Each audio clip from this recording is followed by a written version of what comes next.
Σας είχα πει την προηγούμενη φορά, αν θέλετε, νομίζω ότι μην σας είπα, τι βίντεο θέλετε να κάνω και γιατί νομίζω ότι μου έγραψε κανείς ή το είπα ή δεν το είπα, δεν θυμάμαι, και γιατί νομίζω δεν μου έγραψε κανείς σε κανένα βίντεο και θέλω να γράφετε please για να με βοηθάτε και λίγο, για να κάνουμε κάποια βίντεο που θέλετε κι εσείς, όχι γιατί δεν έχω πάρα πολλές ιδέες. Ωραία. Καθόμαστε κάτω από τη σκιά. Έτσι όμως δεν έχει πολύ ήλιο, δεν πειράζει.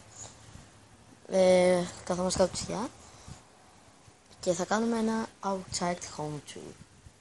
Εδώ είναι κάτω το σπίτι της γιαγιάς μου. Τώρα πάμε πίσω, περιμένετε να μην δείχνω να πω. Εδώ είναι η αποθήκη, το γκαζόν μου. Και άλλη αποθήκη εδώ. Γκαζόν.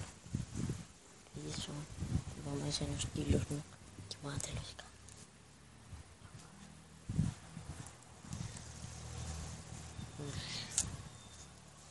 Αυτό είναι το πίσω μέρος του σπιτιού μου. Είναι το πίσω μέρος του σπιτιού μου εδώ. Έχουμε 100 πλυντήρια.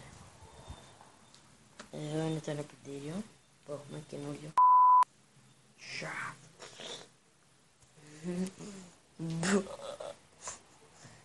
Εδώ έχουμε μομπιλιάδο. 7.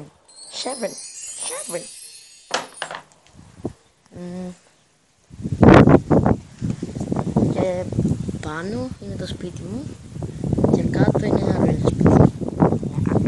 Τα έχω τα δύο σπίτι. Εδώ είναι το φουσκωτό. Εδώ είναι το αμάξι του θείου μου. Αυτό είναι το αμάξι του μπαμπά μου. Το αμάξι του μπαμπά μου. Αυτό είναι το αμάξι της μαμάς μου. Και αυτό είναι το πρώτο. Αυτό είναι το σκαλιά. Θα πάμε πάλι πάνω.